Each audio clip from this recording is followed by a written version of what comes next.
Alors, s'agissant des chaînes de cinéma, les accords sont des accords qui sont portés par une chaîne qui est conventionnée par le CSA. Donc, de toute manière, les chaînes de cinéma, telles qu'elles existent aujourd'hui, honoreront ces engagements. La question n'est pas de remettre en cause ces engagements. S'agissant du studio 37, je crois que ce qui a été évoqué par Stéphane Achard, plus ou moins officiellement, je crois qu'on peut le dire, il est plutôt très intéressé par cette activité de coproduction. Nous ne sommes pas producteurs, le studio 37 est coproducteur. Ça fait quand même une grande différence, nous ne sommes pas à l'origine des projets. En revanche, nous accompagnons le plus vite possible, le plus tôt possible.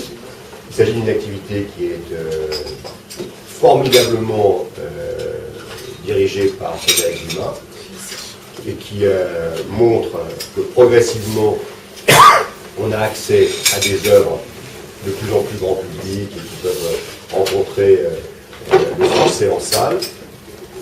C'est le cas pour Fatal, qui je crois marche bien, donc il vient d'être lancé, je n'ai pas les chiffres, hier je crois que ça fait un bon carton pour sa première journée. Donc, l'idée qui a été défendue par Stéphane, c'est que ce serait mieux, ça serait bien que le studio serve ou soit associé à la réalité de l'entreprise dans tous les sens du terme. Ça veut dire quoi? Ça veut dire que d'une part, il y a la capacité à associer le portail Internet à l'activité du Studio 37, c'est-à-dire des accords qui permettent de faire des actions promotionnelles, qui permettent d'avoir avec les avant-premières certaines qualités de relation qui donnent au réseau d'Orange un avantage au moment de la distribution du film. La deuxième chose, c'est qu'on n'est pas interdit de faire des opérations dans des boutiques au moment des avant-premières ou en région qui donnent, et c'est déjà fait d'ailleurs, Frédéric Dumas est très attentive à associer l'ensemble de la maison. Et le troisième élément, qui est un élément nouveau, mais qui reste évidemment à élaborer un peu plus loin, c'est d'essayer de s'ancrer dans ce que le cinéma devient aujourd'hui, c'est-à-dire lui-même un outil fondé sur la technologie. On le voit avec la 3D, on le voit demain avec des systèmes de distribution qui vont être encore plus sophistiqués qu'ils ne le sont aujourd'hui. Il y a des projets aux États-Unis qui sont très intéressants, sur lesquels nous, on est très attentifs, qui sont liés à la diffusion du film, peut-être en dehors des salles. Enfin, il y a des choses qui peuvent être exploitées par Orange de manière un peu originale et qui permettraient au studio d'accompagner des initiatives qui vont dans ce sens. Donc l'idée, c'est de faire du Studio 37 non seulement un outil de coproduction tel qu'il est aujourd'hui, avec l'accompagnement du cinéma français dans toute sa diversité, ce que revendique Frédéric Dumas, mais également de faire du studio un outil de coproduction de films innovants. La 3D étant la chose la plus évidente à mettre en avant aujourd'hui, puisque c'est devenu une grande innovation dans le domaine du cinéma, et que nous sommes nous-mêmes coproducteurs d'un film qui s'appelle La Nuit des Enfants Rois, qui est coproduit aujourd'hui à l'échelon européen, et qui est un film d'animation pour ados, ou pour jeunes adultes, et qui est un film en 3D, avec qui va être le premier film européen de cette nature. Enfin, c'est une très grande innovation, et de ce point de vue-là, le studio remplit pleinement son rôle. Le Studio 37 n'est pas menacé.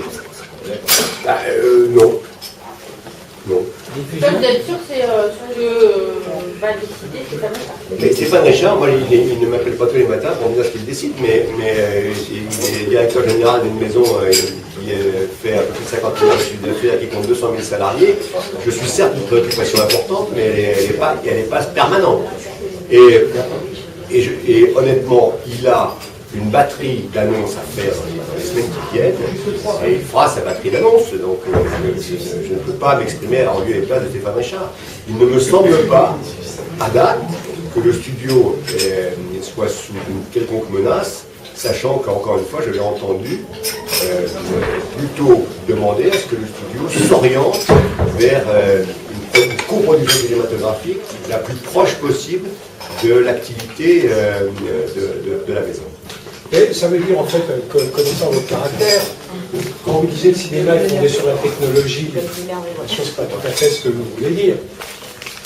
Mais la tendance naturelle sera quand même d'intervenir sur un bon producteur, donc sur le contenu. C'est-à-dire sur la part de créativité, c'est pas uniquement une histoire de 3D, etc. C'est faire des bons films que les gens ont envie de voir. Mais alors, le métier de coproducteur, et là il faudrait que vous interrogiez Frédéric, parce que je m'attache en tant que diffuseur à ne pas du tout intervenir sur la coproduction. Je ne veux pas. Et je faisais la même chose avec Canal.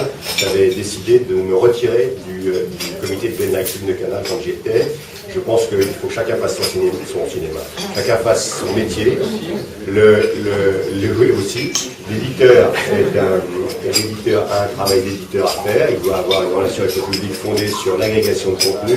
Le producteur ou coproducteur a son activité de mise au point de prototype. Et ce sont deux métiers différents. Je ne pense pas qu'il faille les mêler. Mais bon, c'est une position personnelle. Je n'interviens pas du tout sur les choix artistiques du studio, bien qu'étant le président, mais un président non exécutif du studio, pas opérationnel, et je ne tiens absolument pas à l'aide, c'est Frédéric qui a absolument cette responsabilité dans les mains. Mais pour bien comprendre ce que fait un coproducteur, il est évidemment un bailleur de fonds, il apporte les moyens qui sont à sa disposition à la production du film, et puis parallèlement à cela, le coproducteur accompagne la vie du film, et naturellement donne son avis, et naturellement essaye de fluidifier la relation, peut même donner un avis, si on le lui demande, sur le scénario, et je pense que de ce point de vue-là, le Studio 37 remplit parfaitement son rôle. Et il le fait. Je pense que quand, par exemple, un nouveau réalisateur, en l'occurrence c'était Jean-Paul Rouve, est venu voir Frédéric Dumas, il a beaucoup travaillé avec Frédéric, bien que le film soit produit par un producteur classique, mais parce que Frédéric est intervenu pour donner des avis, pour orienter, etc. La même chose avec Welcome. Enfin, on a fait des films qui aujourd'hui sont plutôt la fierté de la maison. C'est-à-dire, quand on a fait Welcome, on a fait des films qui étaient, pour certains, Gainsbourg, c'est un film qui a été fait vraiment avec un producteur qui est un ami de la maison, Didier Lufer, et qui a vraiment apporté beaucoup à cette maison, mais Frédéric a apporté beaucoup à Didier Lufer. Il y a eu des échanges en permanence entre le producteur et le coproducteur pour faire de ce film l'objet, je trouve, de très grande qualité qu'il est. Enfin, je veux dire, prendre le risque de faire Gainsbourg, prendre le risque de donner à Johan Spar, qui est un jeune auteur de bande dessinée, la possibilité de s'exprimer librement en créant un objet cinématographique d'une très grande originalité. Moi j'en suis très fier, enfin très fier, je suis toujours plus fier que je suis pour rien, mais la maison est très fière. Collectivement, nous portons la fierté de cette initiative.